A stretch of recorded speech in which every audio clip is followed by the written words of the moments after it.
Final Fantasy VII Remake came out, and we have both played it to completion. More like rebuild of Final Fantasy 7.77 you cannot remake.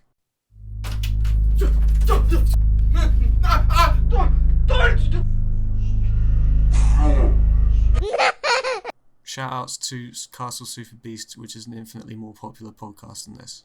Yes. I will preface this before we discuss anything. We've both played Final Fantasy VII, the original, before this game. 12 years. It's been like 10 to 12 years since I played it. I played it when I was 18 or 19 for the first time. I had no nostalgic connection to it. I thought it was fun. I thought the gameplay was fun.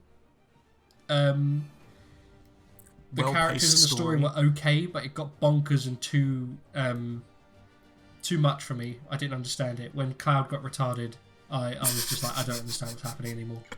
Matter of factly, you say that, and it's true. That literally happens. It happened. It literally happened. Literally happened. Whereas Otis has more of a childhood connection to this game. Well, teenage connection, because they didn't come out during our childhood in this shitty country of ours. Thanks, Boris. Yeah, but once emulation became a thing, I played, 4, 5, 6, 7. Mm-hmm. Bit I mean, your favourite game of all time is probably Final Fantasy VI. Yeah, right? in the same sense that the Queen runs this country, Final Fantasy VI is my favourite game, after like Bloodborne, which is the Prime Minister. Yeah. Bloodborne is like my fucking Secretary of State. He's great. Yeah. Anyway, Final Fantasy VII. So I don't care that much. Otis does know. He remembers pretty much most of the story. I remember literally nothing. Midgar. I was like, is Aerith dead yet? Is she dead yet? When does he get gay?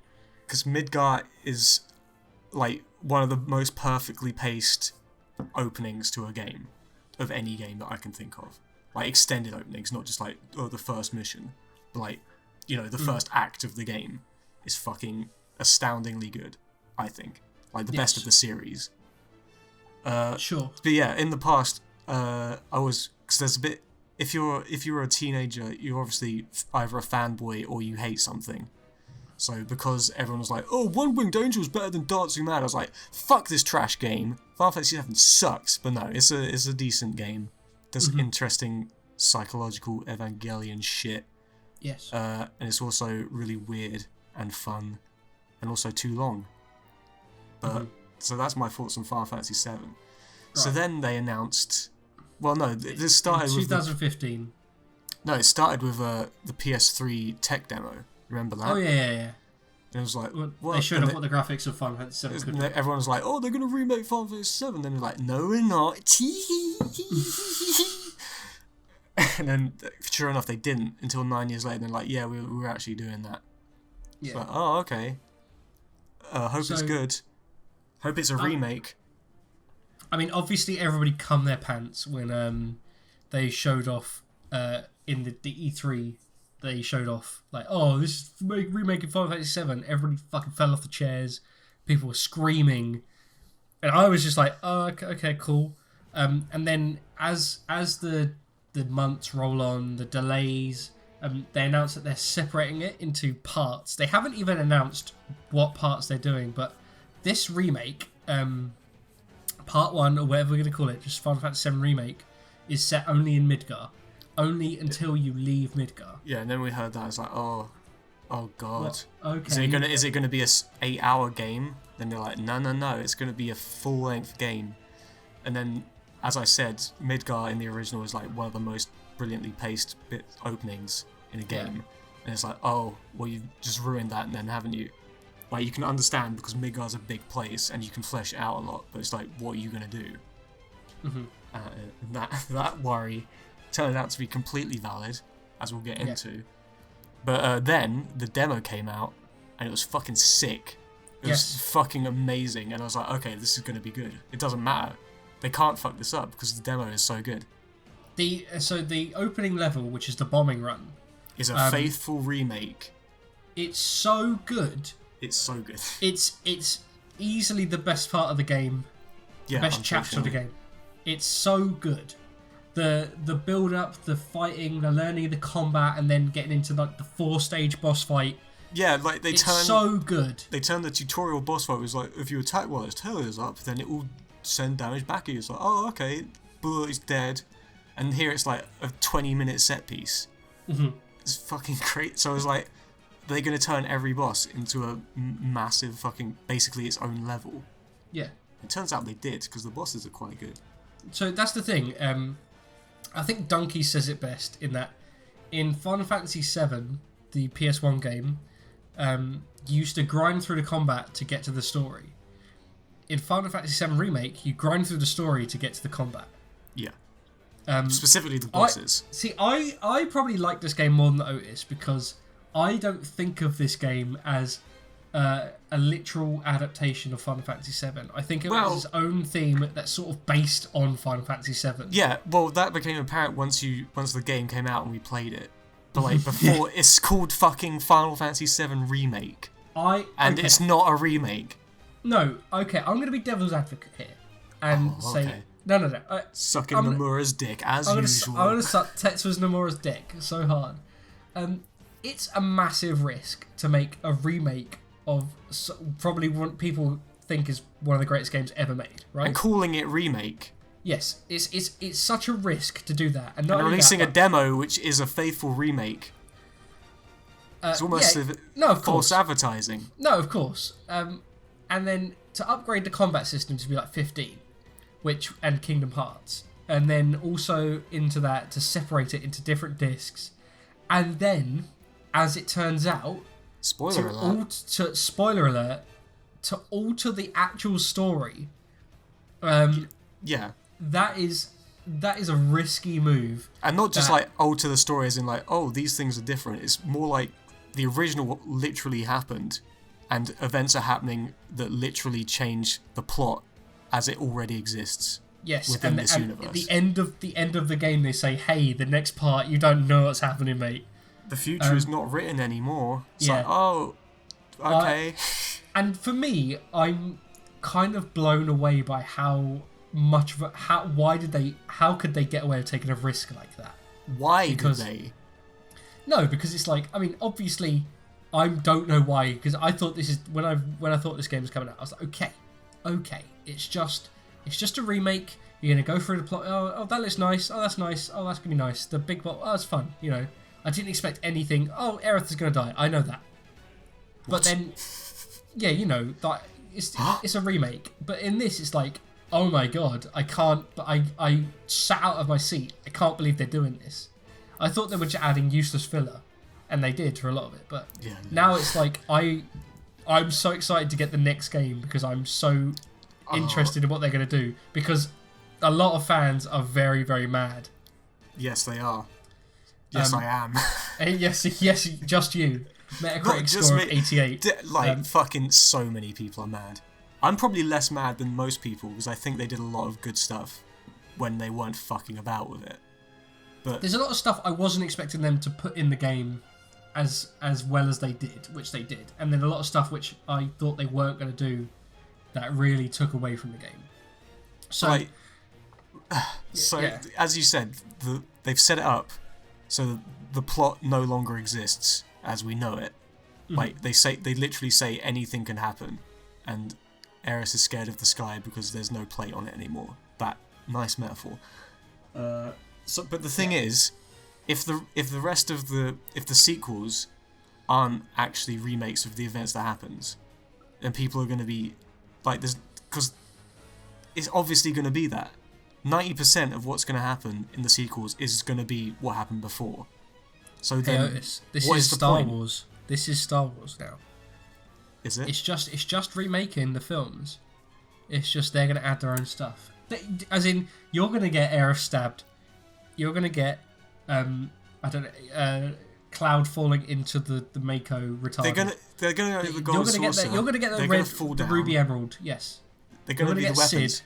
So then, all of that stuff's gonna happen. So what's the point of doing this ghost shit?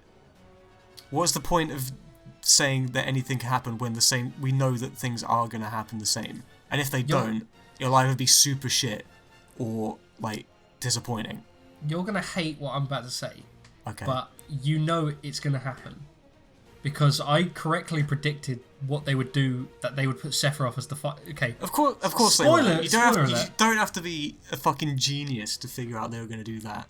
No, It's like, but like Of course, they're going to put fucking Darth Vader's mask in Force Awakens because of course there's going to be a lightsaber battle. So, they are going to have multiple endings in the next game. In my You know Final they will. Fantasy? They're going to have the original game ending, and then they're going to have unique things that happen based on your choices. I don't know. Because you're choosing. Yeah, you Oh, know sure. that's going to happen. So you can choose to have the plot go as it used to, Yes. but that can't happen because it's the different Sephiroth. Oh, This is Advent wait, Children. whoa. Doesn't matter. This is a new game. This isn't Final Fantasy VII. I mean, No, but it's still okay. We'll get into that in a sec. We'll delve into the story changes after we go through like some of the other stuff because I think we got a lot to unpack there because I don't know that much about the story. I still am confused by it, but I'm predicting right now, Aerith will not.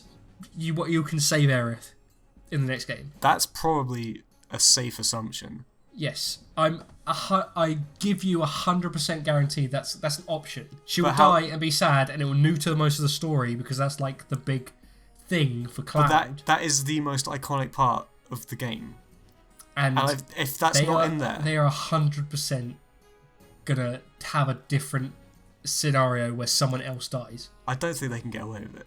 No, I Because don't. like the response to this game has not been like, oh, how interesting that you've changed the plot to this game that I really liked.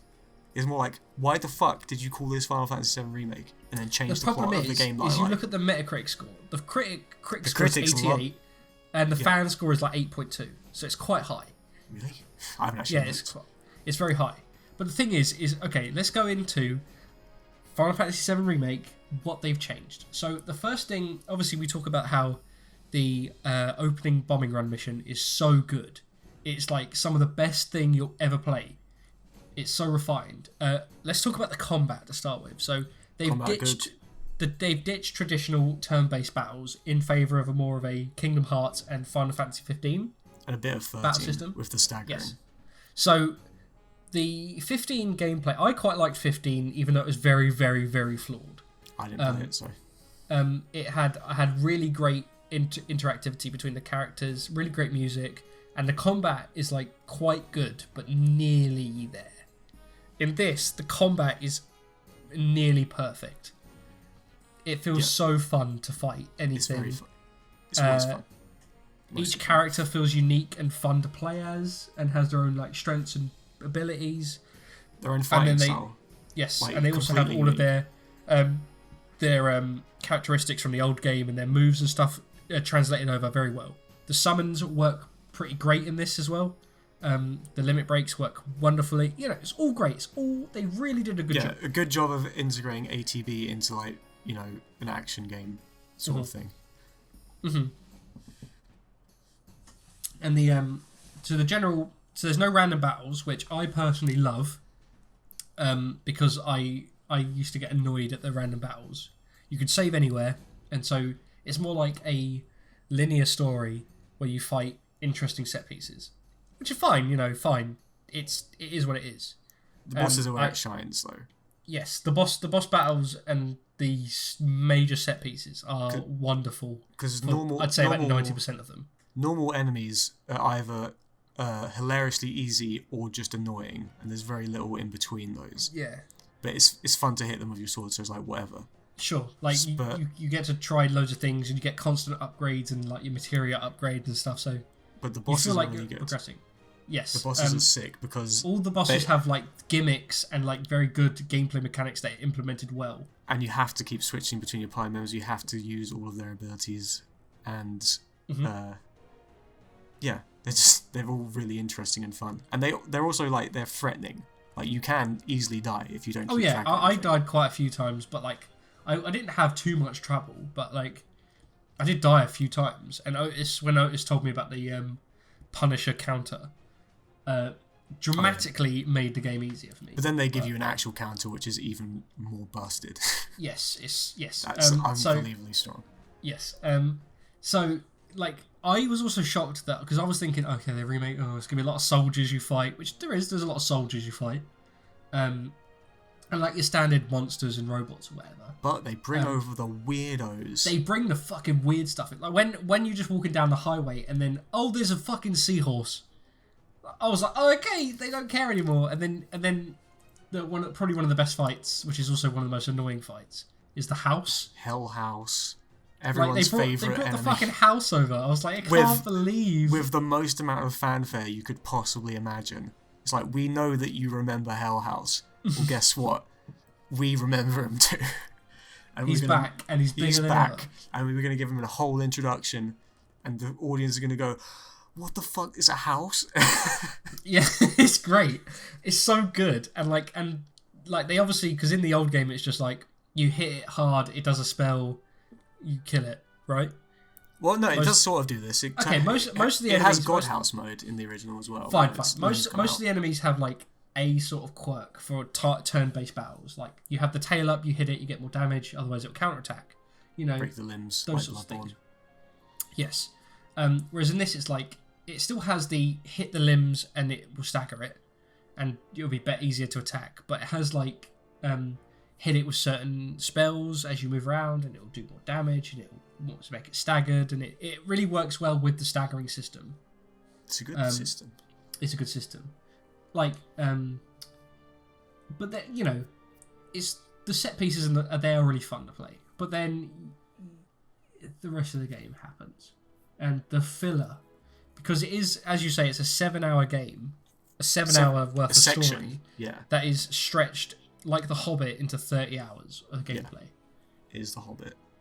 And there are, yes, it is The Hobbit of the video games. And that's the thing, is there's so many sections where I understand what, you know, I get that they can't, you know, they're not going to be like, we're just going to put 7 hours and then charge 50 quid for it. I expected them to expand on it slightly. And so the bits where you have more expanded character dialogue with maybe like Avalanche, like Jesse, Wedge and all that, I don't remember those characters at all, but like I remember them now. Yeah, they do. They use the extra time to flesh out the characters more, and they do a really good job of that. Like they do a good job of showing you everyone's personality and giving them a bit of development for what is just the first act. Yeah, their goals and motivations and dreams. Like, good. That's what I wanted. Yeah, it's good. You actually like the characters.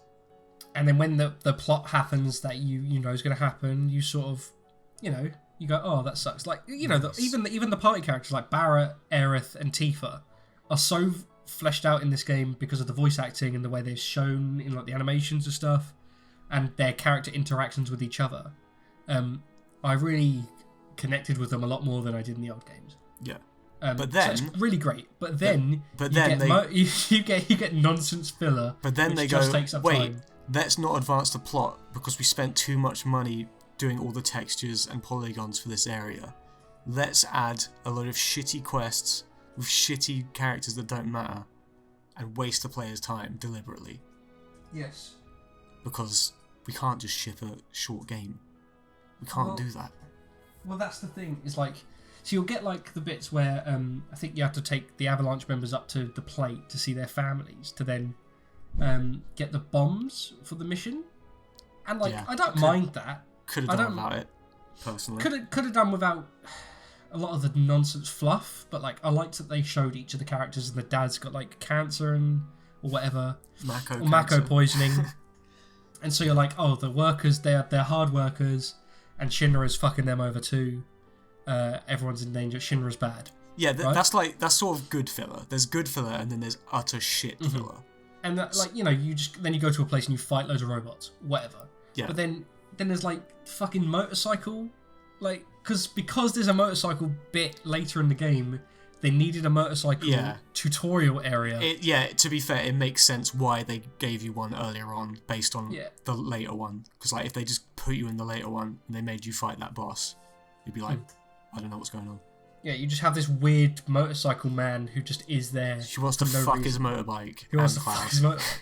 And I mean, like it's so jarring and like weird. I'm like, okay, whatever.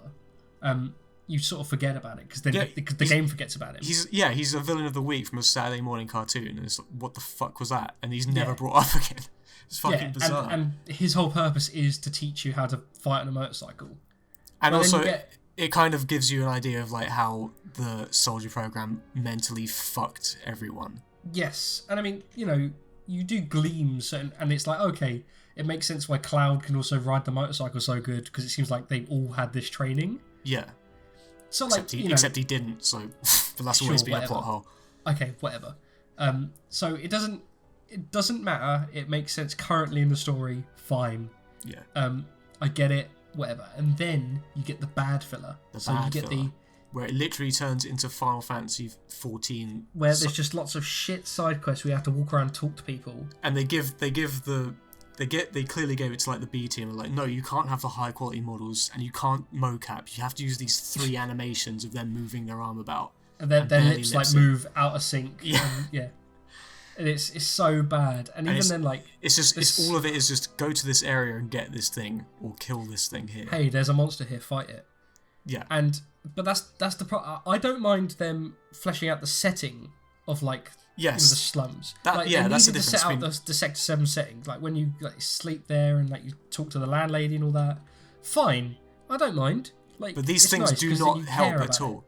No. These don't add to the setting at all. It's just it feels like busy work that is clearly there to pad the length and nothing else. And their justification is that you're growing attached to the people in that area, so that when this plate falls, I forgot about that. But that's not true.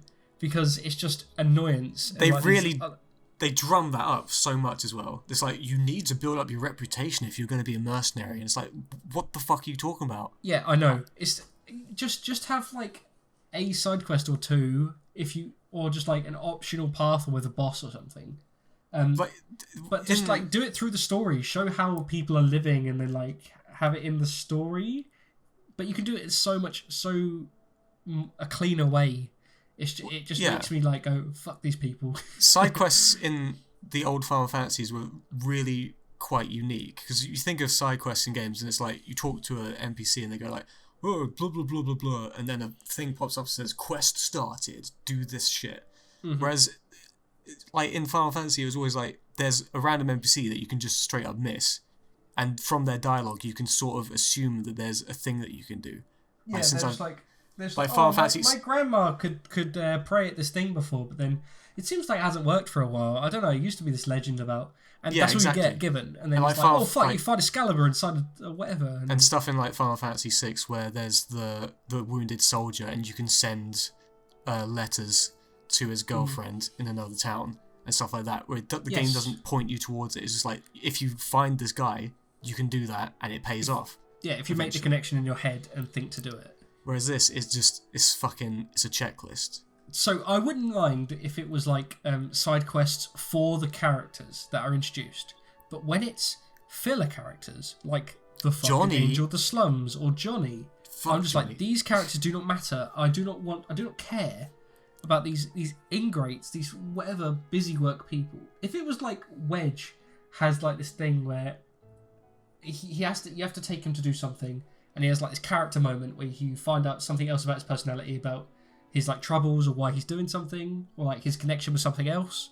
Fine, you know, at least it's developing them. Yeah, but that would have been fine.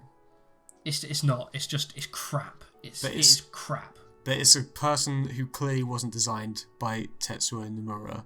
Clearly, that looks just like a default character model from Blender or some shit like that. They plonked in.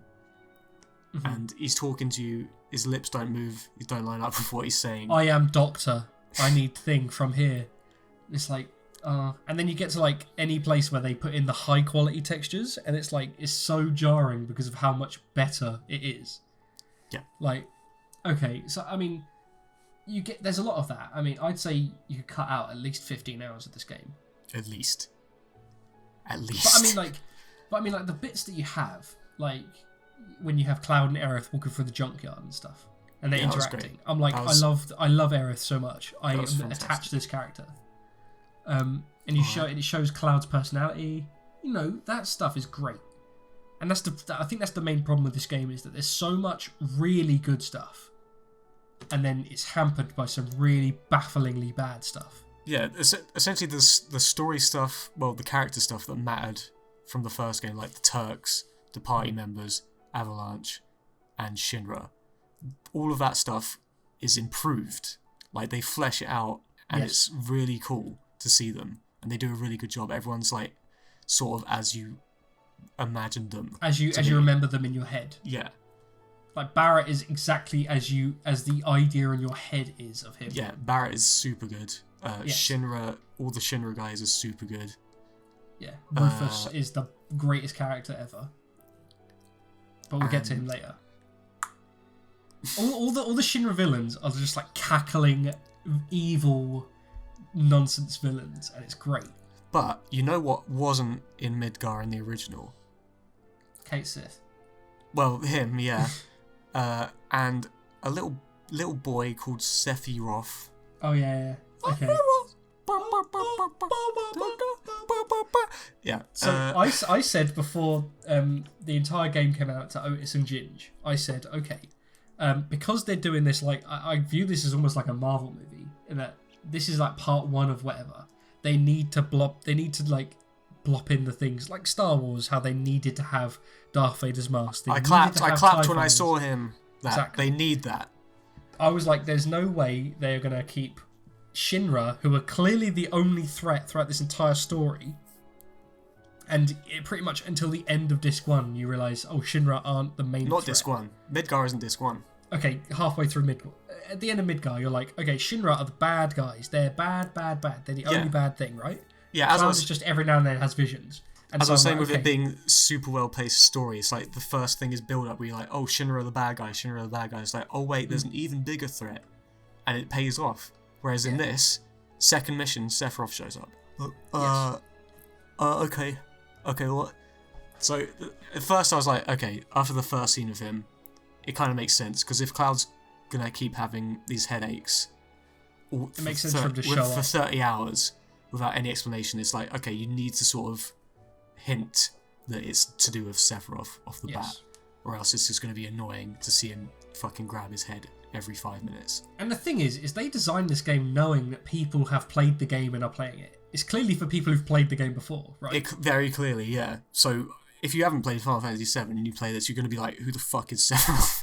Why does this guy keep showing up? Why does this guy keep showing up out of nowhere? Because this is a plot about how evil big corporation. Because I thought they were not going to end it with you fight Rufus in like a big or President Shinra in like a big robot.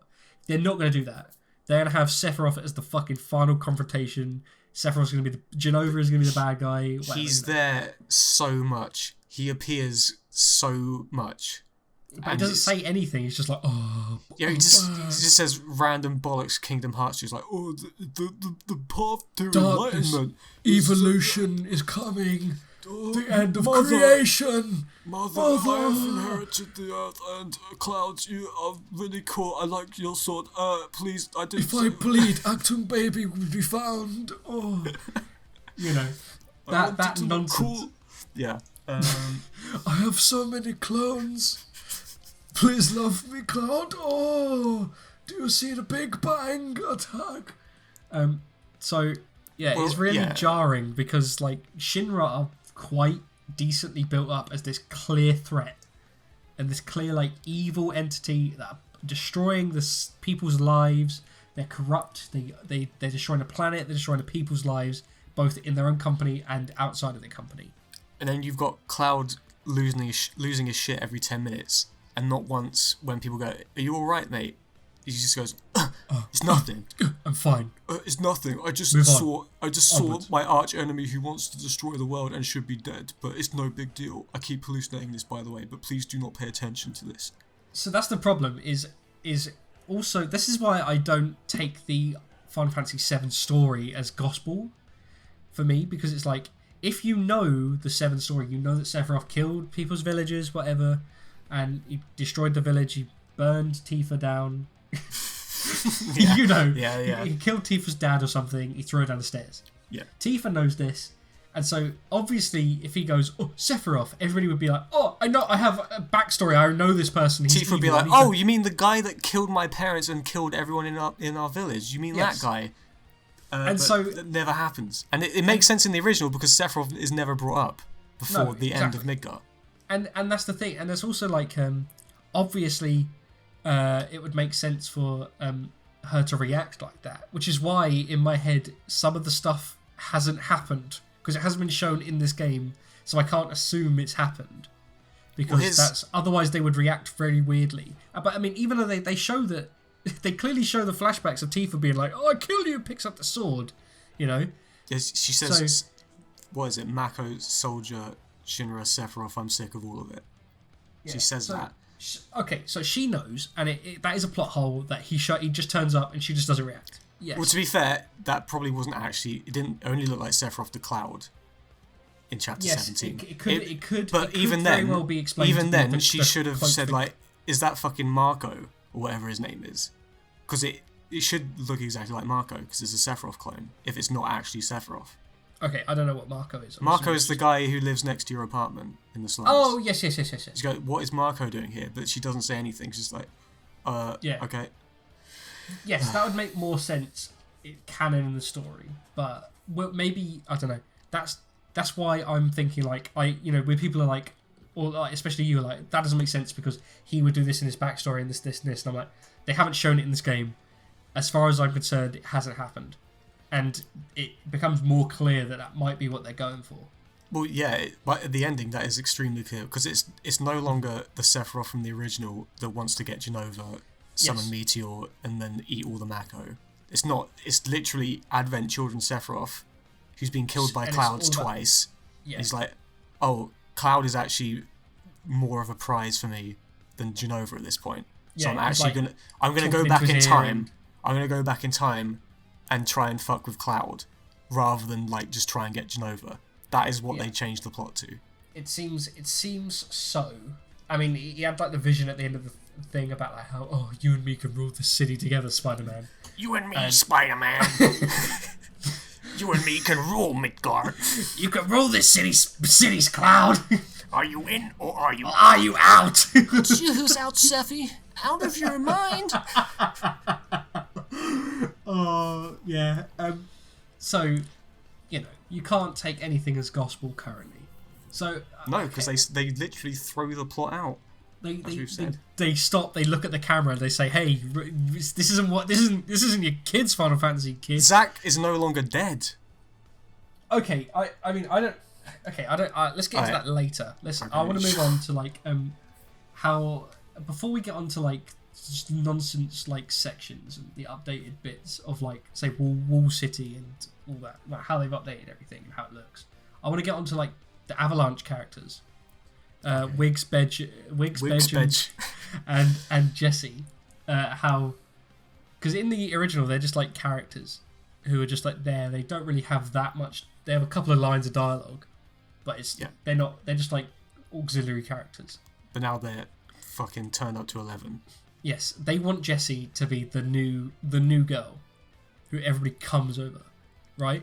Yeah, and she was already like clearly fancied Cloud in the original, but like fancied, not like torrential downpour, as it is now.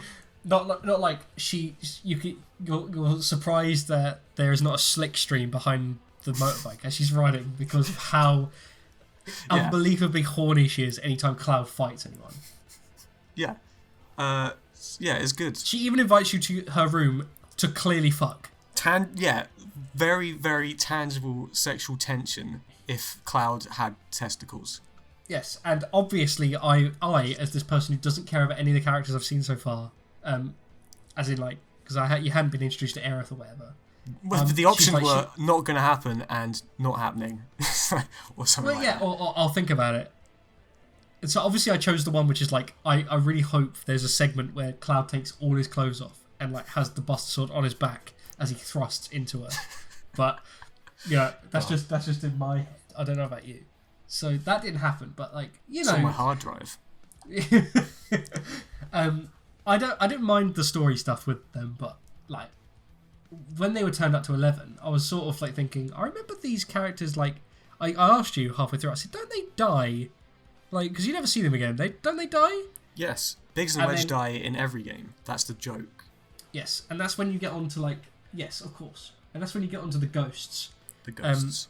Which is, at the start of the game, I thought, this is the worst thing ever. Because that's the first time the plot actually deviates. Like, after the Sephiroth thing, which is like, okay, they need to introduce Sephiroth, that's fine. Yeah, I was like, fine, whatever, Vision. Then the ghosts appear, and I was like, oh no, they're going to fuck with it, aren't they?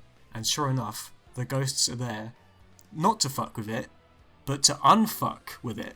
Yes, because whenever they're actively, they're the fans. They are the fans. They're like, don't retcon this, you fucker. Barret doesn't die. He doesn't die. That is what the ghosts are. Yes, so that if you have that in the context, the whole game is about Tetsuya Nomura beating fan fiction and finally being able to have creative freedom. Kind of, yeah. So essentially, the ghosts, because they turn up so many places.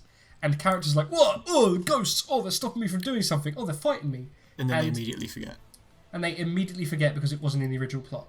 And everybody would usually go, hey, isn't that fucking weird? There was just ghosts that came out of nowhere and tried to attack me? But, you know, whatever, fine. And it turns out that they are actually fate itself. They are literally fate. And they are trying to stop you from doing anything that would deviate from the plot of the original Final Fantasy VII. Yes. And when you told this to me, as I said before twice in this podcast, I sat out of my chair upright, dick hard in my hand. It does, yeah. I cannot, no fucking way. They're not. It's theoretically interesting because, like, when they first appeared, I was like, oh my god, this is shit. This isn't a remake. They're adding bullshit. And then after you notice, like, especially when they break Jessie's leg to stop her going on the second bombing run. Yes. That's when I was like, oh shit, they're making the original plot happen. Yeah, so and they're like moving characters, like, oh, Reno is going to catch Aerith. Oh no, you can't do that because that didn't happen in the original game. And Wedge has to fall from a great height and die. It has to happen, and that sort of stuff. So when I was thinking about it, I was like, okay, it's interesting, but it's like, how is this going to pay off? It is interesting. That's exactly it. I thought when it doesn't. No, it doesn't. It does not. Because when they turned up, I was thinking that they designed interesting character set pieces and moments, and then in the attempt to make it more realistic, they couldn't write their way out of them doing something, and so they had the ghost turn up to sort of make it like the original plot, as a sort of like crux of like, oh, the ghost just turned up because Aerith is magic. You know, that's what I thought originally, and then it clearly turned out to be like, oh, okay, that's not what it is. And so it does get annoying when you have to fight the same ghost enemies over and over again. Yeah, well, not that much, to be fair. But yeah. They don't do that much, but it becomes very interesting, especially when you get to Shinra building and stuff, and how Tetsuya Nomura just goes fucking apeshit, and just things happen that don't happen in the original plot. And the ghosts are just like, no! And it comes especially with the Avalanche 3 of Biggs, Wedge, and Jessie, in that they all die in the original game. Yes. Whereas in this, they are built up enough and that they don't want to be killed. Biggs, is it Biggs or Wedge? Wedge survives. But then Wedge should be dead, I assume. Wedge should be dead and turns up in the Shinra building as like the informant who helps the mayor and stuff. And so it's like, okay. But then he actually dies. Like, there's no way. He can't have survived that one. Maybe. I would have thought. And then, you know, you have touching scenes on like the plate where Biggs is like dying and he's like, hey dude, just look after everyone for me, whatever. Yeah. And then Jessie dies in your arms and everyone's sad. That was sad. You owe me pizza. That was a bit weird, but yeah. Yeah, but you know, it's like, yeah. I was like, okay, you know, they did enough to like, be friendly, warrant an emotional response. Yeah. But then it turns out that neither of them died. Neither of them died. I mean, Jessie might have died. Jessie might have died, but it's implied that she might have, like... Jessie is implied to be alive. Biggs is literally alive. He's actually alive. Biggs is actually alive. And somehow. Wedge is implied to be fucking murdered. Yeah, Wedge got killed by ghosts blowing him out of the window.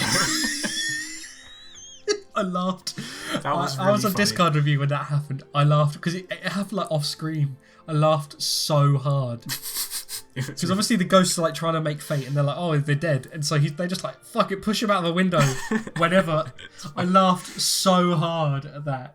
Poor Badger. Poor Badger. Because you saved them and everything, and I was thinking like if they were to change that part of the original and have them be more so in the later parts, and then to die, I wouldn't be so mad because it still follows ish the plot, and they're just like minor characters they can use for plot devices.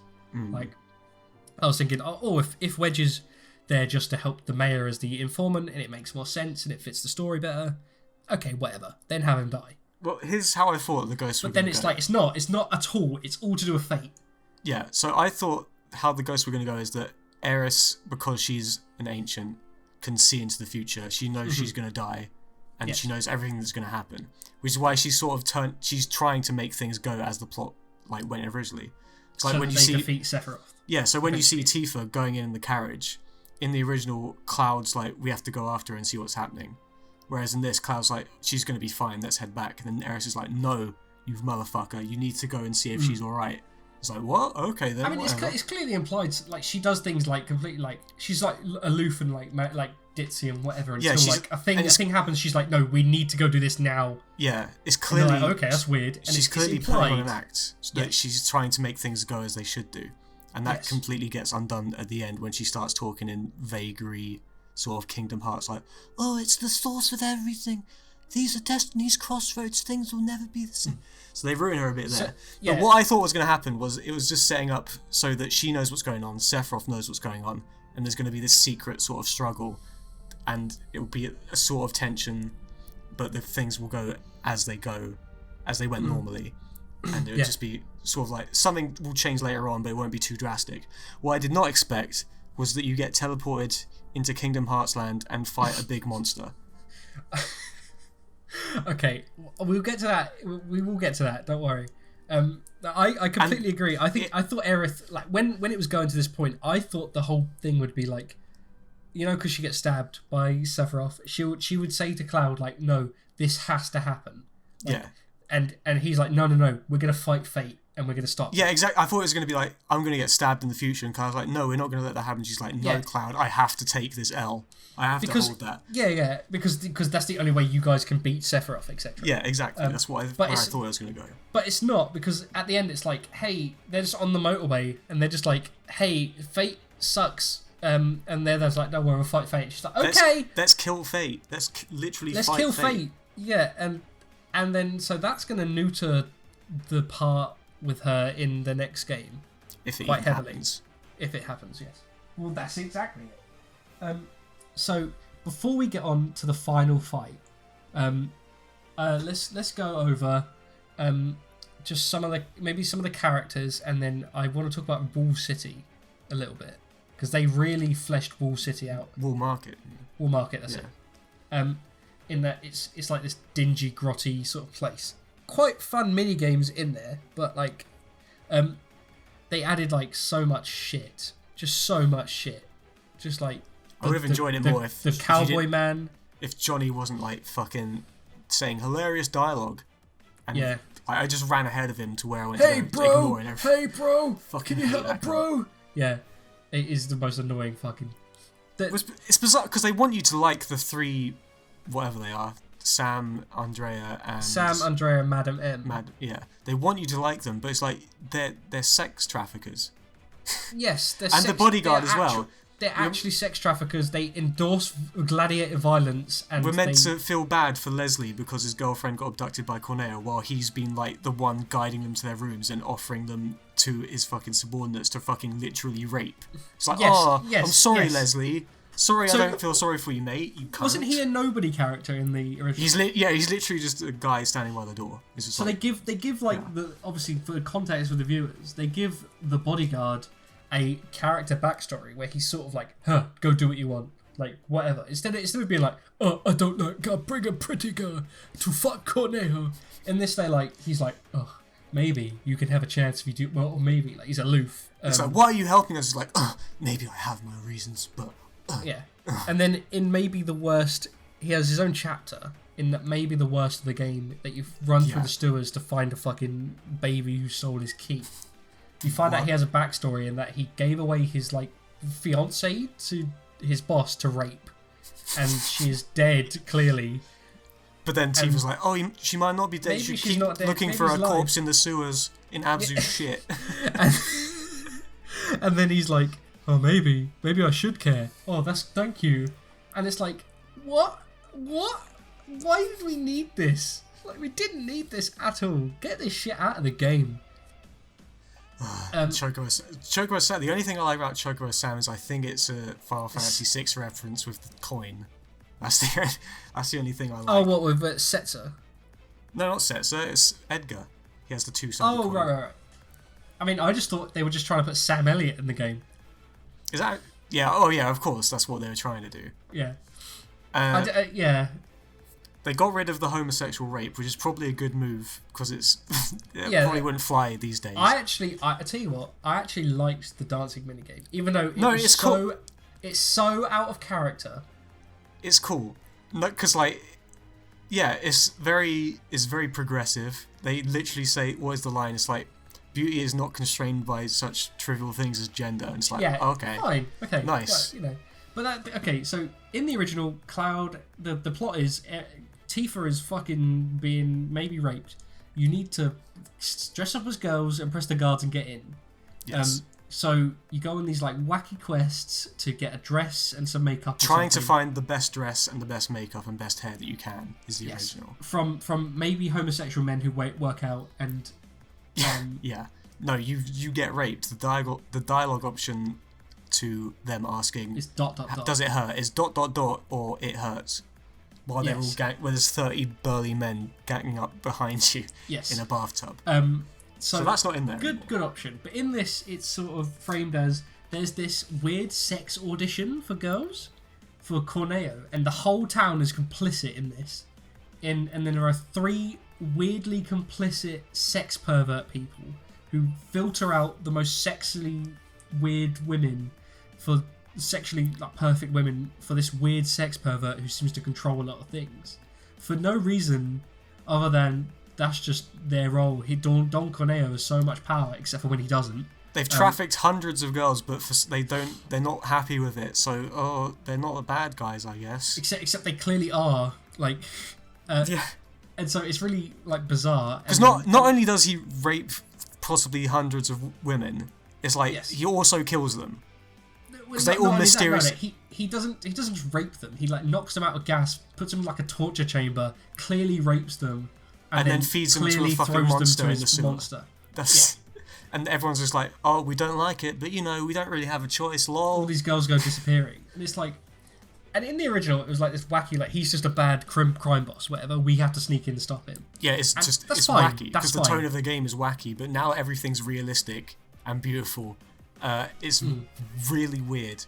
Yes, and they almost frame the whole point of the story of this part as, hey, let's put Aerith in a cute dress so that Cloud loves her. Yeah, kind of. That's the point of this right now. Yeah.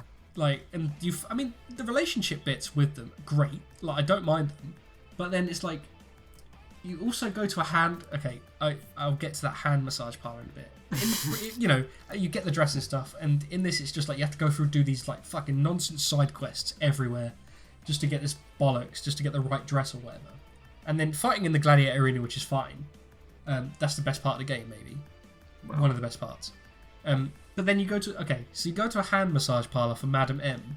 And you can choose a cheap hand massage, a medium one, and a luxury one. Which one did you take? I took the luxury one. I also took the luxury one. Do you know what happens in the cheap or whatever one? I don't actually know. Okay. Do you? No. So, this is easily the most cringeworthy part of the game for me. In that... It was funny as fuck. What are you talking about? No, don't worry. I was laughing so hard because I couldn't believe it. Because I think in like the old Final Fantasy games, they have like prostitutes implied. Implied, yeah.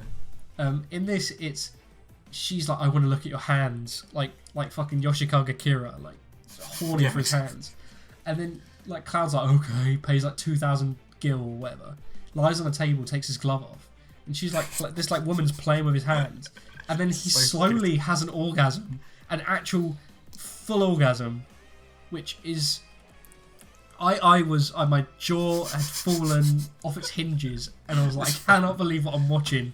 Cloud come because someone's playing with his pinky finger. Yeah, I didn't know how to So react. baffling. It was bizarre. And so I don't know what I know that the choosing the coin or something changes the dress that Aerith wears. Yeah, every girl, including Cloud, has 3 different dresses that they can end up with, depending on your choices. Sure. Oh, right, okay, that maybe explains why Teeth is wearing that dress. And I mean, you know, the whole point of... And then there's, like, after you sort that out, Aerith loses is, like, getting dressed up or whatever. And then it's like, you have to go get dressed, sort of? But only after Aerith is finished. And then you go to, like... You go have a dance segment. Yeah. So you go to a strip club. Yeah. After you've just had a hand orgasm. Not a brothel anymore, just a strip club. Not a brothel, just a strip club. Not even necessarily a strip club, maybe just like vaudeville. Just a cabaret, I guess. Yeah, cabaret, that's the one. And the owner of the strip club likes Cloud, and so then you have to take part in a dancing minigame. And for the context of the characters, they're just like, what? Like, okay. Like, Cloud is just so, like, aloof, like, no, I don't want this. And it's very funny that they force him into doing these dance segments. And in the tutorial, he's not really dancing, he's just swinging his sword around. It's just like, okay, it makes sense. But then that makes sense. And then they just do an idol dance. Full-on choreographed idol dance, yeah. And as it's very funny. And, you know, for a segment, it's very funny. But for character, like, in character, he would never do this. No, of course not. Whatever. And, you know... But I did like that bit. It's honestly, it's goofy enough for it to not matter, honestly. Yes. I had so much fun that I didn't care. So that's fine. And like, Aerith is like, woo, you go, girl, or whatever, which made me laugh. And I was like, I love this woman, and I will not have her die by Sephiroth so much that I think Tetsu Nomura heard my calls. And so obviously you sneak into Don Corneo's mansion, get maybe nearly raped, fight some guys, etc., etc. Relationships, the love triangle established, Tifa, Aerith, some sort of tensions, but then they make friends. With Jessie. Oh yeah, I love fucking Pentagon with Barrett. Yeah. And then Don Corneo, just wonderful. Also known as Birdie from Street Fighter V. Yes, he's just absolutely exactly what I expected him to sound and look like. Great villain. So yeah, that whole segment's great. And then also I think when was it after that? Oh, after the plate falls, you also get a shot of Cait Sith. Yes. For no reason. Which doesn't make any sense because you actually shown the character who plays Cait Sith quite a lot and shown his like motivations and like his personality. So that's fine. But then they just show him in the cat costume for no reason. He was in... The reason he's controlling a cat controlling a Moogle is so that he can sort of follow you outside of Midgar and specifically interact with your party. So the fact that he's a fucking cat... Because he's a spy for Shinra, essentially, sort of. Except a double-crossing spy. Double-crossing spy, sure. But in here, it's like... I guess Cait Sith is his furry costume robot and he uses it to do stuff around Midgar. And he can also emote with the robot.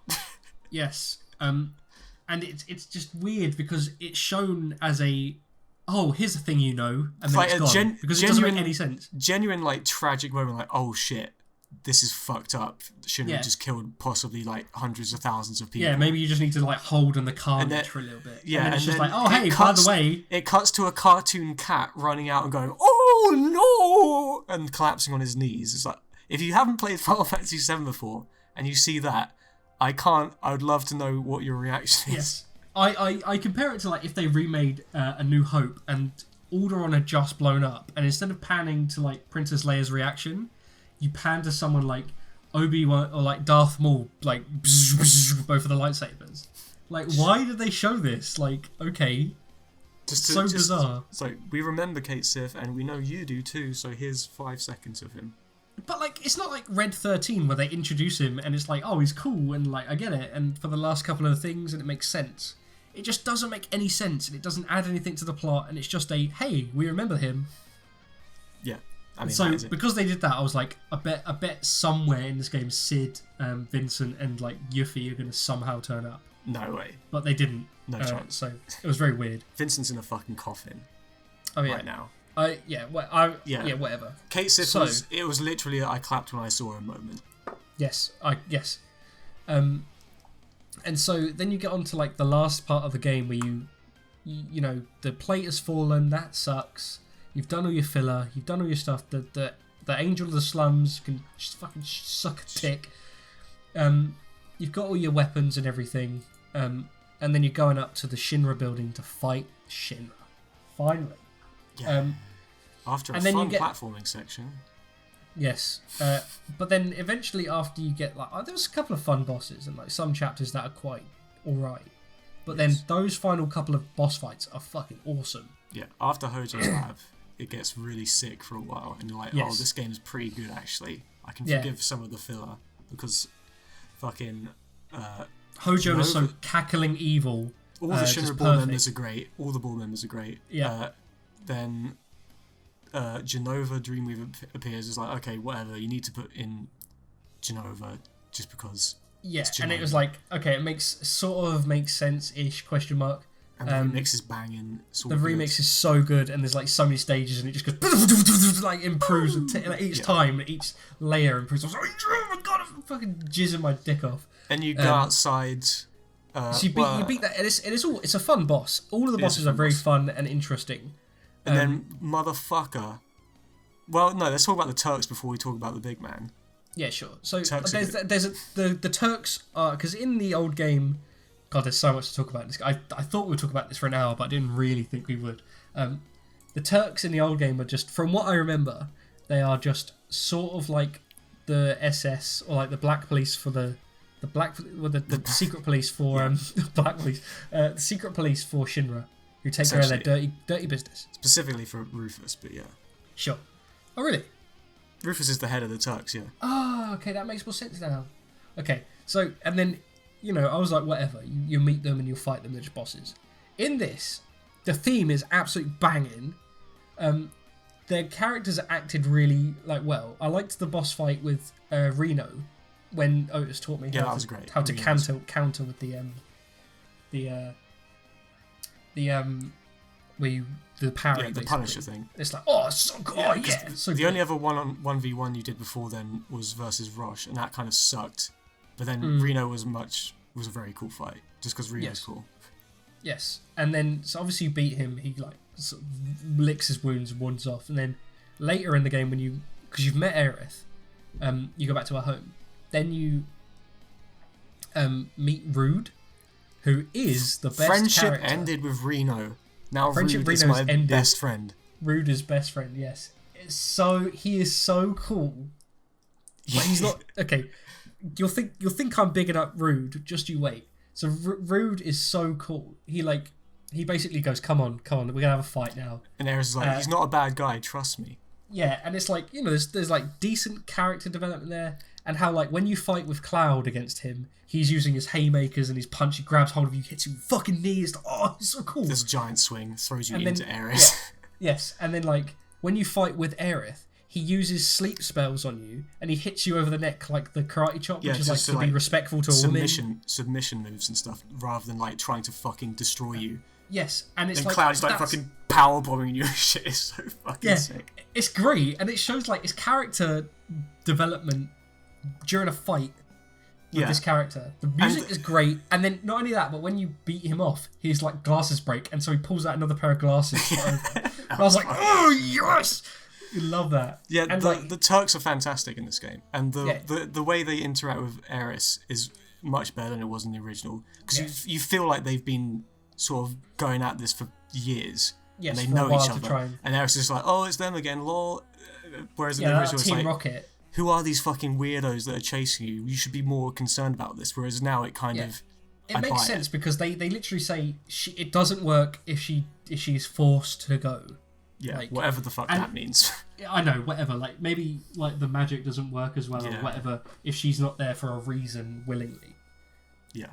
whatever. Hojo's research says that. Fine, that makes sense, and it allows for these cool set pieces. There's also a thing in the original where Rude fancies Tifa, because don't we all?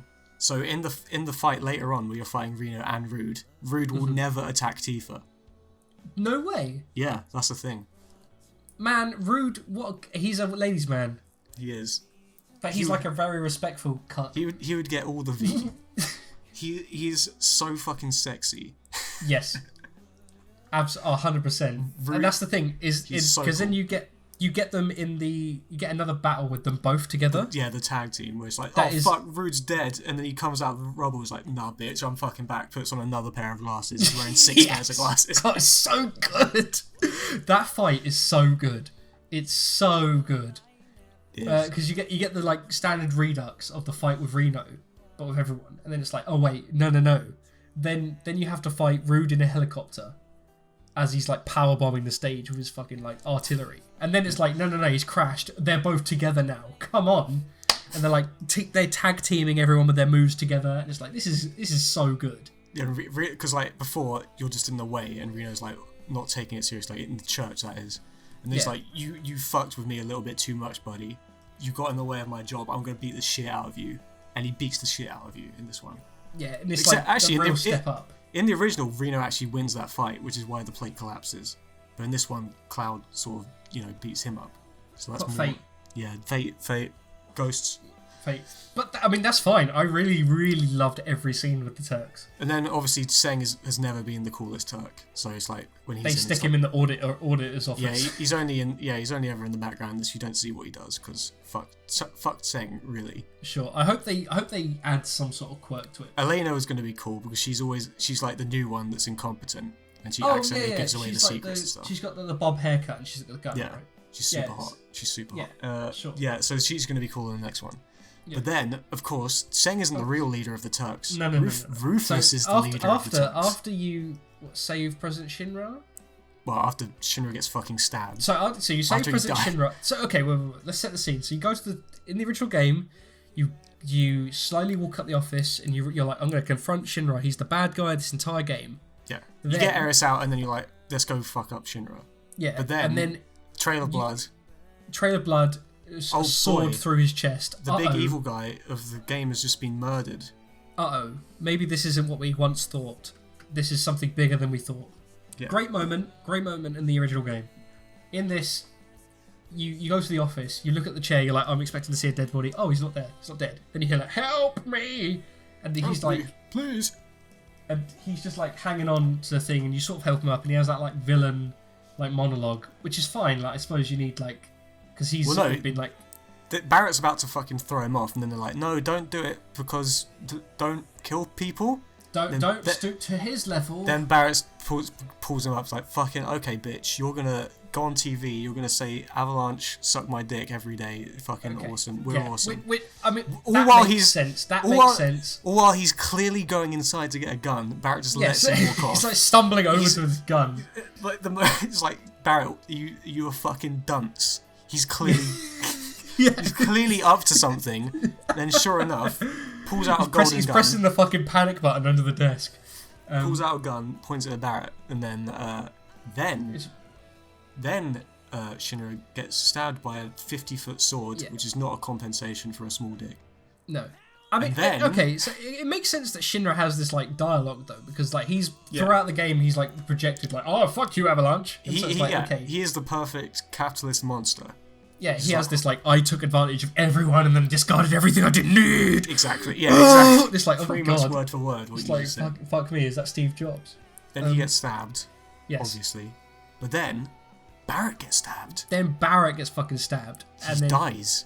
he dies, and then my eyes like bugged out of my head, and I went over to Discord, slammed on the fucking button, said, Otis, what have you done? I've hacked your game. I've altered events. Yeah. Why is Barrett dead? My favourite character. Why is he dead? Why is Barrett dead? I said, sorry, dude. He is dead. I wasn't lying. So then you fight. So then you fight Genova. Then Eris gets all of her character sort of build up undone, and she starts going like, "Oh, this is the source of everything." In a sort of airy voice, like, "Oh no." So that was the start of the downfall, but the next 4 fights were so sick. So you fight Genova, it's a good fight.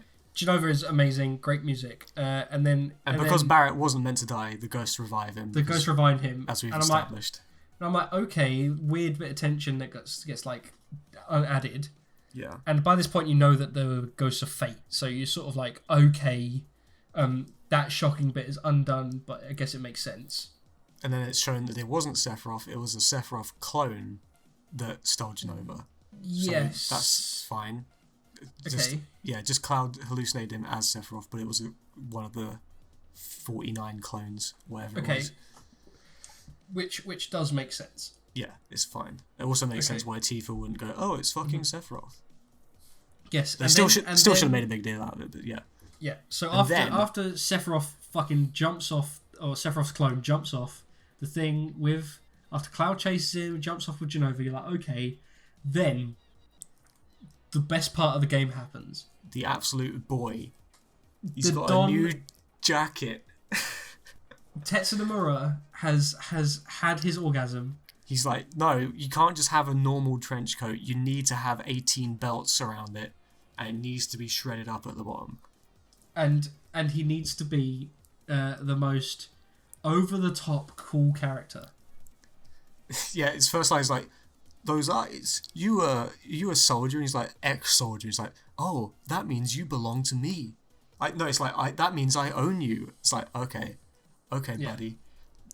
And then he's like, pulls out the gun, gets the coin. He's like, let's fucking fight, bitch. Because he looks like cool, and he pulls his dog out and he pulls his guns out. It's like, okay, fine, you kill the dog, and I'm like, oh, this is pretty cool. Like every time you attack him, he counters you with his shotgun and shoots you, which is really cool. Yeah. Okay. Then in the second phase, after you kill the dogs. Well, hang on, the dog. If you hit the dog when it's in his counter thing, like he does, the dog flips you up and then he shoots you, which is fucking sick. Yeah, he uses the dog to set you up as an alley-oop and then shoots you down. And then he has the coins and he shoots the coins and they turn into lasers. Yeah, he flips a coin and he just shoots them. I'm like, oh my god, that's really cool. But then after you kill the dog, he's like, okay, let's fight mano a mano. He does the coolest thing I've ever seen ever by any human, and I think about this now every time I have sexual activity with anyone. He uses his shotgun to propel himself like a rocket as he flies around the stage and then counters you and shit. And then counters you with his shotgun, and throws 3 coins in the air, shoots all of them, and they're ricocheting lasers. All the while he's jetpacking around with a shotgun. It's like, okay. It's like, this guy... And I can't handle this. No. And then even after you, counter him and beat him and everything, and, I think there's one more thing that he does in the fight as well, which, where he, flips up you with the gun and shoots you down with, a couple of things. I can't remember what it was, but I was like, this is so fucking cool. He then, after you beat him, he goes, haha, not bad. And then, isn't properly damaged, and, brushes it off and, sits on the chair and stuff, and he's just, the fucking most cool guy it's a great fight. It's really good. It gave me the I'm a 13-year-old watching anime and this is so cool feeling. Yeah. That I haven't had since Devil May Cry last year. Yes. I didn't expect it from this game. Neither did I. But they really made Rufus the best character. He's very cool. Yes. And then all the fucking board he just doesn't he doesn't give a cock. shit. Yeah, he doesn't give a shit that his dad died. He's just like, I'm the fucking leader now, bitch. Oh, yeah. What is it? He's Heidegger. Someone says vice president, and then I think then Sen comes in and goes president, Mr. President, Mr. President, and he goes, yes, that's right. That's right. I love you. Then there's a big tank boss, which is fun. Tank boss is fun, and then you're escaping, it's the motorbike segment. Yeah. And I mean, that's fun. It was fun. And then the camera gets unlocked and you have a boss fight with a big thing. And it's really good. It feels like a Platinum It's really Games fun. boss. It feels like really a Platinum fun. Games boss. Yeah. I had a really great... I was like, this is so sick. It was fun, This is so sick. I like that. I was 4 amazing boss fights in a row with the characters split up, and it makes sense why they're doing this and how they're fighting. And because I played the original, I know this is where the game ends, and we can end on a high note. Yes, and so you've beaten the tank boss, great. You get to the end of the highway. And then Sephiroth shows up again.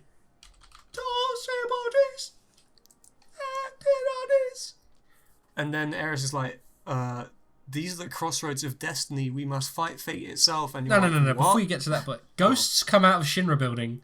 Oh yeah. Oh fuck! I forgot. And they turn the Shinra building into the ghost building, and then they push Wedge out the fucking window. Yeah.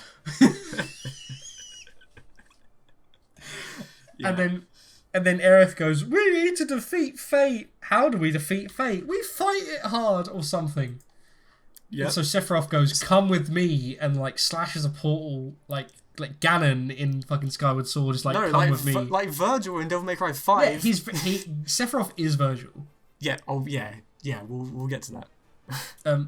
So then you get Sephiroth obviously creates a portal, and then there's ghosts everywhere, and they're like, and then Aerith fucking makes the portal white because magic. And she's like, "We have to defeat destiny." And the players, you're like, "What?" And then everyone else is like, "Yeah, dude, let's totally do this." Yes. It's like, what is going on? Yeah, Everyone seems to know what's happening. Barrett is just like, I just need to get home to my daughter. And he's like, "Yeah, I'm gonna fucking fight destiny right now." So I was like, okay, whatever. And then, as you say, you go through the portal and you fight Kingdom Hearts enemies, which are just generic red and blue and yellow blobs. And then the game just nosedives. Once you, yeah. So like you fight them and it's like, okay, whatever. You fight them hard and then Barrett shoots the big bad. There's a big ghost monster in the middle, and all of like the debris of Midgar is getting thrown at you like Advent Children. And then it splits off into a red one, a blue one, and a yellow one, and you're like, oh my god. Which is like the sword fighter and the shooter. It's like, oh my god, what is going on? All of the bosses have been like really unique designs, and now you've done the fucking guy, the most generic little nonsense. boy in year 6 fanfiction shit. Yeah. And then once you defeat that boss, which is just sort of like, okay, then you get to the real final boss, which is, as I predicted, Nomura's cum stains turned into polygons. And you see the big boy himself.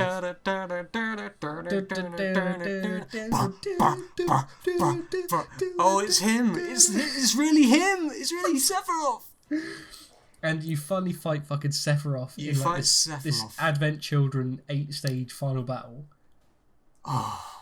I mean, okay. So I know you hated this bit. I thought it was so dumb, but like I kind of like as a game, because I'm not thinking of it as old Final Fantasy VII, right? I was like, okay, it's fine. I got the music. The music is wonderful and excellent. The set piece is fun, and like how every time you fight him and stuff, another character comes in and he gets more strong because he's just sort of toying with you.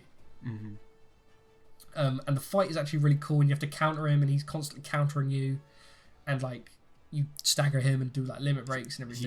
He also does pretty much move for move Virgil's like, attack strings. Like, yes, like even almost, like with the go up into the air and then slam down on you. Like he does that. It's literally fucking crazy. Yes, which is weird because I thought Virgil was sort of based on Sephiroth.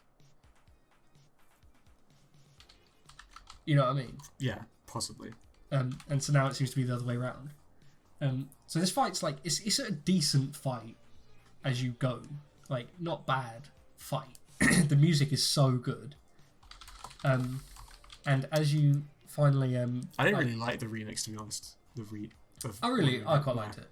I mean, it's good, but when the band comes in after the third thing, the voice, and it's like when they finally say Sephiroth, yeah, and I'm like, okay, they've blown their load with One Winged Angel already. What the fuck?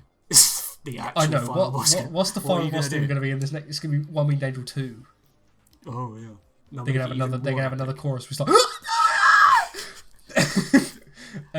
so like, and then every time you like beat Sephiroth's form, he like punches you up in the air, or you punch him up in the air, and you punch him through some stones and stuff, and then he grows a wing because he's the One Winged Angel. I fucking hate that shit. He's a One Winged Angel when he's turning it into the thing in the crater. He doesn't actually have a wing. Why is one? It's like there's one wing because he's. Don't you remember it? You remember you? I clapped when I saw it. I clapped when I saw it. But see, in the original, he's like turning into a god thing, which is why he only has one wing because he's halfway through. Yes. But now it's makes just like sense, but now now he it's has just- now he has a functional wing that he can fly with. He's like, what the fuck? And that's just like he's always had it. Don't worry. About Anime bullshit. it. Yeah. it's So so I clapped when I saw it. I also clapped. I clapped really hard. And so like obviously you build up your party and everything, and you fight, and it's not bad as a Also, fight. he does Heartless Angel, which is the move that brings you all to 1 HP, and I fucking knew he was going to do that, and I saved Aerith's Limit Break just for Yes. that moment, and I'm so glad I did. I'm a genius. And I didn't die at all when I fought him, which is weird. And so then you fight him, and then eventually you defeat him with a big limit break, and it's like, whoa. And then he just sort of goes, Sephiroth defeated, and he's like, no, I'm actually so strong. No, he like summons Meteor for some reason. We've actually skipped so much shit. Because throughout, when you find Red 13, you have like visions of the future. Yeah, and it shows Aerith like gives remade scenes from. And it flashes forward to like it shows a bit of Meteor, like a few frames of Aerith about to get stabbed and shit like that. It shows Red 13 running on the empty planet afterwards. Yeah, and that as well. Which is the post-credit scene of the game, or the pre-credits, whatever.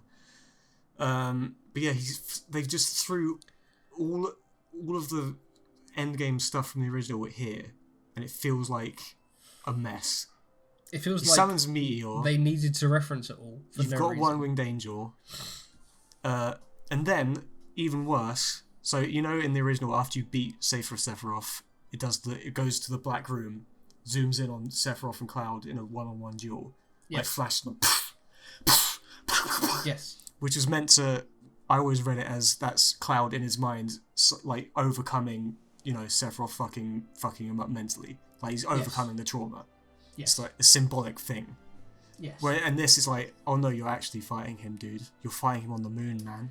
Oh, no, you're fighting it on Meteor. You're fighting it on Meteor. So that's it. Like he like takes you in your mind to the edge of creation or something. Fights you in a Advent Children cutscene, which doesn't. I thought it was gonna be like a one-on-one duel, but it's not. And then he's just like, I am so strong. I am still too strong, and I'm going to kill the world. Yeah. Because as we've said, this isn't Sephiroth from the original game. This is future Sephiroth. And he no longer cares about Jenova because he knows that it won't help him in the end. So he actually wants Clouds to join him. Right? Can we talk about that? Because from what I obviously just looking at the game, he is just evil bad guy who likes Cloud, who like. What are you saying in this one? In this one, from what I remember, I don't remember much about the prequel. I know Sephiroth bad guy. In this, as far as it seems like he's like Darth Vader, like join me. He like extends his hand, like join me, Cloud. We can rule this city, Spider-Man. In the original, he basically didn't really give a shit about Cloud. He only cared about Jenova, and he wanted to get rid of Aerith. I know he was in the party at one point. He was so overly powered because it's meant to be he's so strong. Yeah, in the flashback. Yes, but in this it's sort of like but they also intersplice this with scenes showing Zack fighting people with the Buster Sword. So when you So can you just explain this to me? Because as far as I know, it was just a flashback to which is for people who haven't played Final Fantasy VII, showing that Cloud stuff came from Zack, and then he mentions to Cloud as another soldier who's injured. Shall I explain the actual original plot of Final Fantasy VII? Okay. If you haven't played it, this is the big spoiler. But Cloud wasn't a soldier. He just suffered mental trauma, and he sort of took on the memories of Zack, who was a soldier. Wait, wasn't Cloud actually a? He wasn't in the soldier program. He wasn't. He didn't even make it in. But he's got like, Mako in his eyes because he got experimented on in Hojo in a lab in the basement. But forget about that. Essentially, Zack is the real Cloud, or what Cloud thinks he is. So in this, you go into the Destiny's Crossroads, or whatever the fuck, and then you start getting scenes of of Zack. And this is actually the bit where he's meant to die. Because he fucking gets attacked by like 50 soldiers at once. This is where he dies, while he's dragging half-conscious Cloud back to Midgar. Oh, really? Yeah. So he's supposed to die there, but then we see the retcon ghosts appear there as well. So retcon ghosts aren't just appearing in the plot as we're experiencing it, they're appearing all throughout time. Because things are fucking up, because you're killing Fate. So as a result of... call them retcon ghosts. Yeah. That's great. As a result, Whispers, whatever. As a result of you killing Fate, Zack no longer dies, and he's now created an alternate timeline. Because you know at the end of that cutscene when the packet of crisps with Patch on it. Patch? Yeah. Is it Patch? What is it called? Patch, because the Patch wasn't in the original game. No. It's a different design of Patch. Is it Patch? Stamp. Yes, it's Stamp. You're right, Patch. Yes. Yeah, so it's a different design of Stamp than the one you see in the game, which means you've created an alternate timeline where Zack survives. Yeah. Okay, so when they crossed over each other, it's like those are two timelines that are like they're two separate timelines, sort of. Well, there's now at least like 3 timelines, right? The original plot of Final Fantasy VII, the updated new plot, and then the updated new plot with Zack, and the one with Zack still alive, which may or may not be the same as the current one, but probably not. Maybe. Oh, okay. Maybe no, because it's clear that it was retconned into it now. So there's another plot. So because otherwise, if Zack doesn't die, then that means Cloud wouldn't become Cloud. Yeah. Which would be a paradox. So how this is going to play off in the next games, I have no idea. Like, you're going to do like Final Fantasy 8-ish flashback scenes where you're playing as Zack in the new timeline, and Cloud, like, you're sort of taking on the role that Cloud did, so Zack will go on the bombing missions and join Avalanche and shit. What is the point of this? Because, like, I'm very interested in what they do. Because, like, changing the future stuff, like, oh, Aerith might not get stabbed, it's like, okay, that's fine, whatever.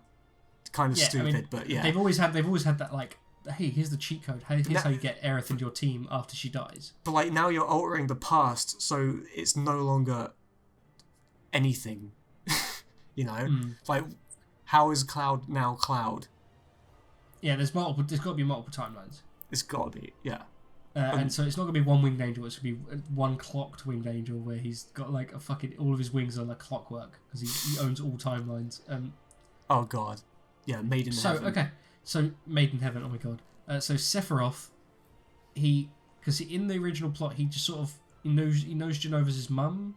He thinks Jenova is his mum, but actually Hojo and Lucrezia are his mum. Sure. And he got infused with Jenova cells. Yes. And he doesn't kidnap Jenova at all, does he? He doesn't do anything in the original plot. It's all the clones / like Jenova cell infused things that do everything. So Sephiroth doesn't stab Aerith, as everyone says that he does. It's actually some Jenova clone. Just Jenova does it. Jenova does everything, yeah. Yeah, and Sephiroth is just at the end. Yeah, he's literally just sitting, he's chilling in the Meteor crater the entire game, waiting for Meteor to fall so he can suck up. He can drink your milkshake.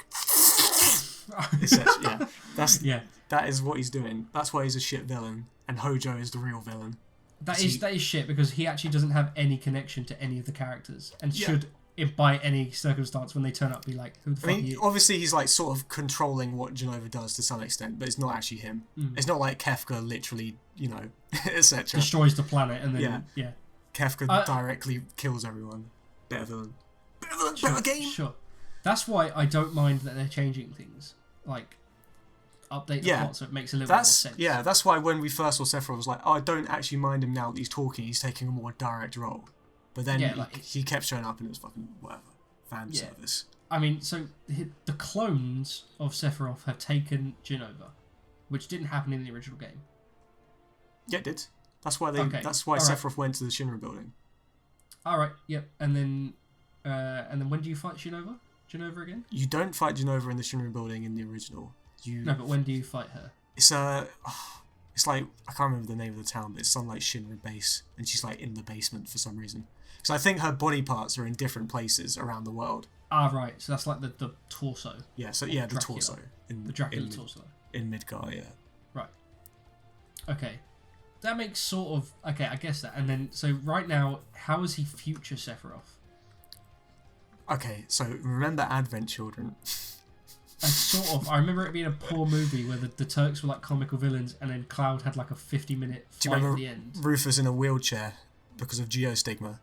Did these things ring any bells?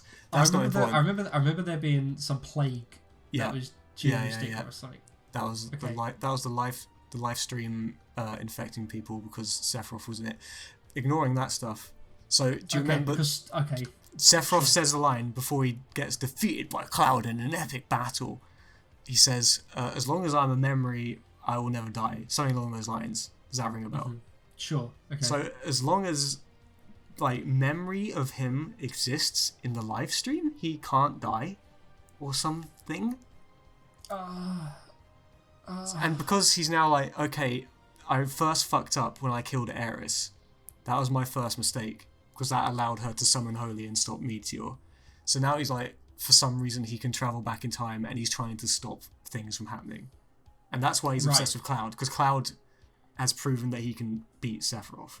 Yes, he is like the chosen one. Yes, so let's get this guy out of the way and get things happening the way I want it to happen. Yeah. Sure, okay. I kind of don't mind that, though. It's like he's even more evil villain because he's seen these like timelines and he's trying to stop them. He's like the opposite of Thanos in that everyone sees these timelines of Thanos and stops him, whereas he shouldn't know these people, whereas Sephiroth knows all these timelines of the good guys and is trying to fucking do everything he can to stop them.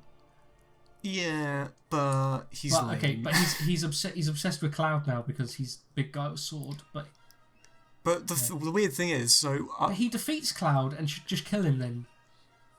But if you joined him, blah, blah, blah, yeah, so, we could rule the city, Spider-Man. Exactly. But so after Aeris gets stabbed in the original, that's when, you may have forgotten this, but Sephiroth can mind control Cloud.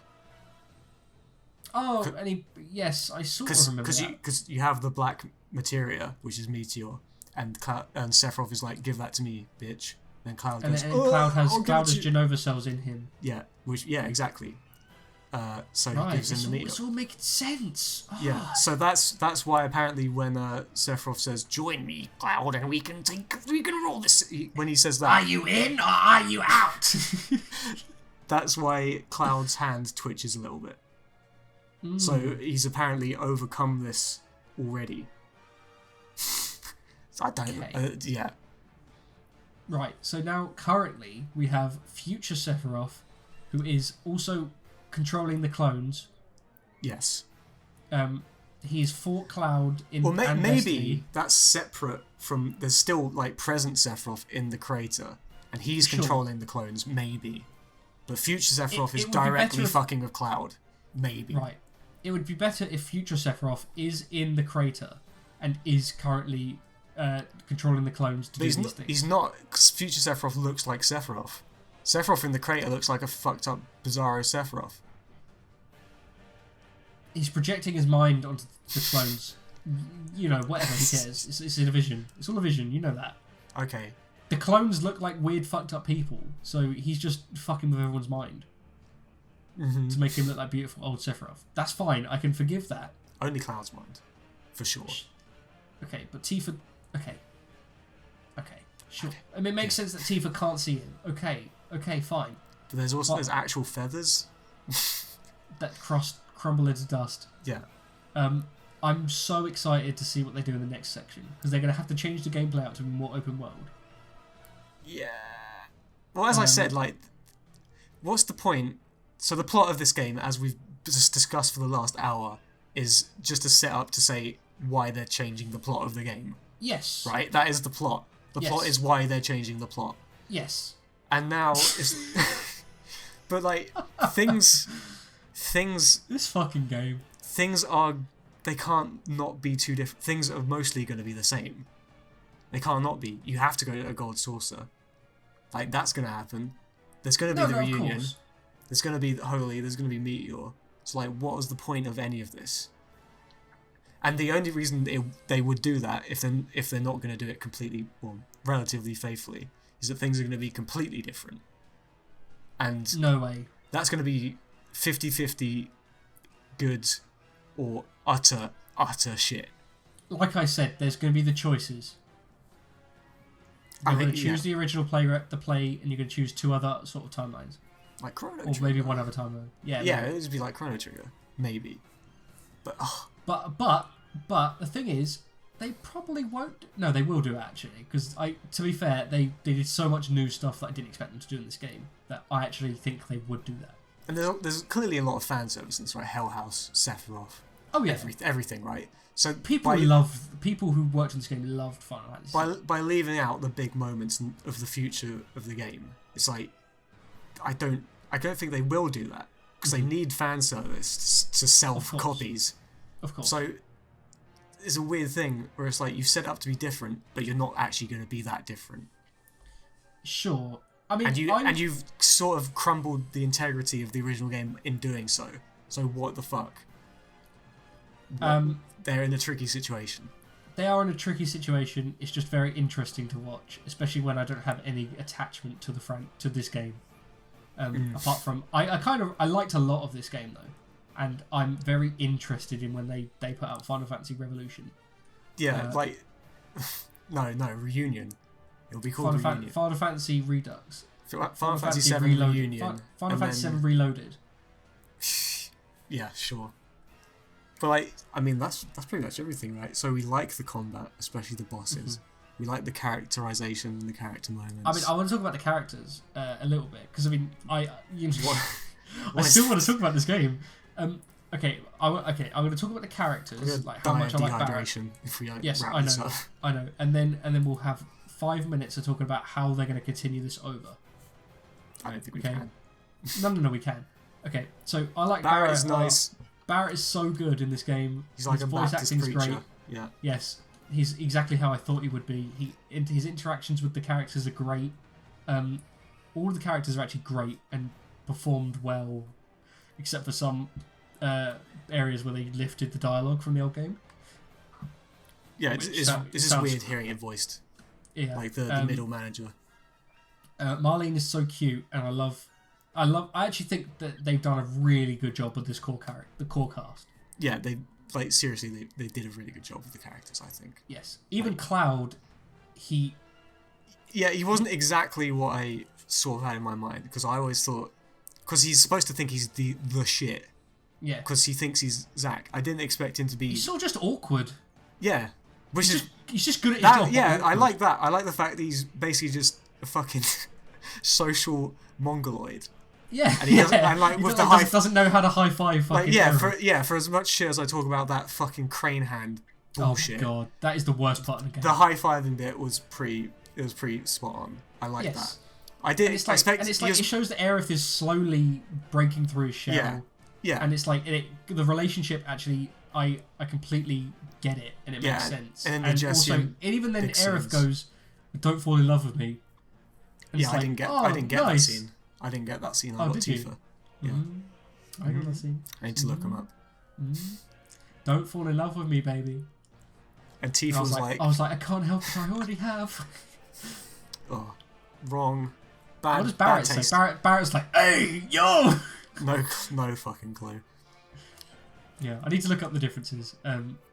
Tifa just has the standard. This is really fucked up. She's just like a bit like I'm in over my head. I just want to be nice and help people. Yeah, but is dragged into it. She's just a nice girl. Yeah, and she's just dragged into these things. Yeah, like there's no I mean, she's just she can take care of herself. There's a bit of flirtation. It's like, hey, let's go out and go shopping and do stuff. And I quite liked that Aerith and Tifa sort of had a bit of friction to start with because they were like, hey, what's this girl to you, Cloud? Yeah. And then they sort of just become friends. Yeah.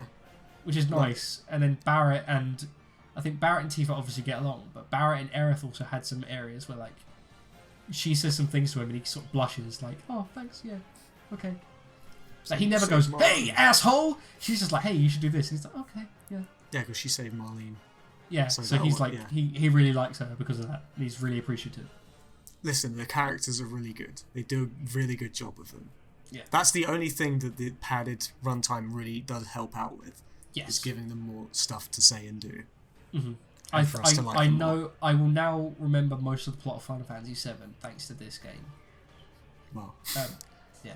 Except the small details, such as everything that isn't stabbings. Whatever. Tetsuya Nomura loves Rufus. I can't wait to see the Ruby weapon and him. He's going to put his dick in the Ruby weapon. Dude, the Ruby and Emerald weapon and shit. Based on how good the bosses are in this, that's going to be crazy. Yeah. As long as it's not like the Harbinger of Fate. Yes, I hope not. I really hope not. I hope they don't split off into 3 small ones and then they turn into a big one. You have to. It's probably gonna be like you climb up the ruby weapon as you fight. Yeah, like Shadow of the Colossus or something. Oh no, let's not get ahead of ourselves. Okay, so yeah, Setting us up for disappointment there. Absolutely. So I love this game for I love I love bits of this game intensely. Yeah. And then absolute despise bits of this game intensely. Yeah. If it was, it's like it's a solid 6 in that there's so much that I just I was like, can this be over? And then when the bits get to that are good, I'm like, this is so good. Please never end. Yeah, the most mixed bag, like in recent memory. Genuinely, yeah. So I will absolutely buy a sequel. But what I'm wondering is, how are they going to add progression to the next game? Are they just going to start with these are your characters level 1? No. Because you've obviously upgraded all your materia. Like you've got Fire Arga, you've got all that. You haven't been given all of the weapons. You haven't been given all of the limit breaks. You haven't been given all of the summons and all of the spells. So obviously there's things to be added into the next game. I'm assuming if there's 2 other games, it'll be the first one you can go up to level 75, and they sort of expect you to be in the 40 to 50 range when you start. Yeah. I'm assuming, and then the last one will be 75 to 99. But I mean, your HP is nearly at 9999. Is it? I didn't actually pay. I don't remember. Barrett was on like 7,000 HP. Ah, well, the 999 limit hasn't really been in effect for quite a while. Okay, I don't mind it if it's not. Like the limit breaks you can add in and stuff, and like, but it's like, okay, my materia is at full level pretty much. How are they going to do that? Are they going to add in like? I mean, there's a lot of materia they don't have, but they do have like the main ones, which is kind of. I thought they'd be like, no, you can only learn Fire. You can't go up to Ferrara. That's what I thought, or I thought maybe like I don't know, and so I reckon they're going to put your materia back to 0.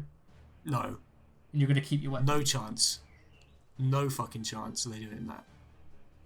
Or they just don't do any progression and it's just a new game. No, they can't.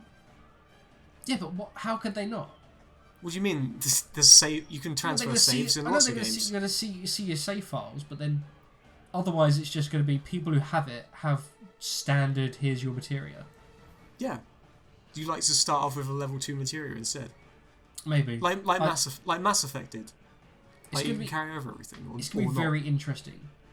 I mean, because there's not like anything that you can't pick up. It's just like weapons and stuff. It's not like you haven't missed any characters. So, like, it's fine. that's the main thing I'm more interested in is how the other characters are going to play. I mean, they're going to have the airship and stuff, and they're going to have you swapping out characters into parties. But I kind of don't want them to. I want all the characters together so they can bounce off each other and have the actual character interaction. Yeah, I did kind of like how you didn't choose a party in this. It just built stuff around specific formations. Yes. Like the Barrett and with Aerith fight. It had ideas for mechanics, and then split them about so that they could interact with each other. But that being said, since the rest of the game is way more open, then I don't know how they can do that naturally. Mm-hmm. So there's a lot of things I have no fucking clue what they're going to do. Because I thought when they added Red 13, I was like, are they going to add a new character in right at the end that we have to learn? And it's like, no, he assists, which is fine, and he talks to you and you interact, and you feel like the sense that all these characters have like relationships in some way. Don't know what the fuck they're going to do with Sid, like, because he jumps half the time. Like, how are you going to control him? Well, you get to aim him as he's like rocketing down. Unless they do a thing like Final Fantasy X where you can swap out your party members at any point on the map, but for the actual fight you have 3 members. Like once the battle's over, you can swap out who, like the whole party turns up. I don't know. I don't think they would, because it's not the old times where in the everyone linear segments, I want to see like Vincent interact with Aerith, and I want to see like Yuffie talk to fucking Barrett and things like that. Yeah, like Octopath Traveler didn't do. Yes, but I don't know. I don't know how they do it. But we'll see. Anyway, it could be at least a year, and they're maybe making it into 2 more games. I'm not very excited. You've got to be at least interested. I was interested until the Kingdom Hearts Harbinger of Fate bullshit. That was Like so that, bad. I can't believe that ruined the game for me. That shit. Mm. It was already pretty. If it was like a Pretty giant ghost, It's just a big ghost with a dumb fucking face that sucks your health up, It is a giant ghost, and Barrett just shoots it. with his big gun, and Cloud, and then Red 13 does ray gun. Oh yeah, yeah. Okay, it's Barrett and Red. Yeah, I'm interested in the gameplay of the new ones, not so much the story. I'm worried about the story. I'm like I see like so many Final Fantasy fans just like crying over this, like, oh, I can't believe they've done this, and I'm just smiling ear to ear because I think it's so dumb and it's very funny. It's very funny. I mean, I'd be really annoyed if they like did this to like Earthbound or something, because I'd have like some sort of connection to those games. Yeah, But since I don't, I'm just laughing. So I'm like, whatever, it's dumb anyway. I'm glad they fucked with 7 and not 6. That's my takeaway. Yeah. Count my blessings. Imagine if they did a remake of 6. I think you would actually go on a murder rampage. I would, if they did this to it. Because going into this, I was expecting, somewhat naively, to be Final Fantasy 4 DS sort of thing. It was like super faithful, it's just 3D now. But no, of course not. So did I, if I'm honest. Of course not. Because it's called Final Fantasy 7 Remake. I didn't realise it would be a remake instead of a remake, you know. Yeah. So yeah, basically, right, sort of interesting meta-narrative stuff, fucks up in the end, good characters, good combat, shit filler, nice graphics. If you've never played Final Fantasy before, you will probably enjoy this more. No. Or also not. I think, yeah, you need to... This is for people who played Final Fantasy 7, the original, enjoyed it, but don't have much attachment to it. No, I tell you what, this is for me. This game is exactly for me. It's for people who have sort of played it but can't remember anything about the story. If you had really no standards for like gameplay quality. Yes. Dumber me. Yeah, there you go. Okay. Oh, I recommend this to dumb people. That's what we're saying. Yeah. Like I would actually really like this game if it wasn't for the shit filler. Honestly, yeah, it would make. I'd probably defend the story stuff a bit more if the filler wasn't there. Yeah, like, I agree. It just takes all the energy out of you. It's like I don't want to defend the filler and also this bullshit. Yeah, I know what you mean. Like it needs a Dragon Ball Kai sort of version of it. Yeah, I hope if it comes out on PC, I hope someone just like cuts out chapters. Mod out the shit, yeah. Entire chapters just cut out. Yeah, like how I think someone like cut down the Hobbit films into like a much more I've heard that, yeah. richer narrative, and it like apparently it's a better film. Of course it is. And so it's like, okay, you know, I hope someone does that with this, but I also, you know, whatever. Thanks, Tetsu Nomura. Madman, stop acting like a 13-year-old, mate. Seriously, like get over belts. They're not that cool. You don't have to put them on everyone, everywhere. How many glasses does Rude carry? Let's find out. Well, thanks for listening to this episode of Orange Juice Cast, where we literally spoke for an hour and 50 minutes about Final Fantasy. I didn't expect that. Jesus but, yeah. Christ. Yeah, we spoke for 40 minutes about Doom and Animal Crossing, and an hour and 50 minutes. Or did we? Daisan no Bakudan. Bite Sadasto. Okay. I don't know what. Bye. Bye.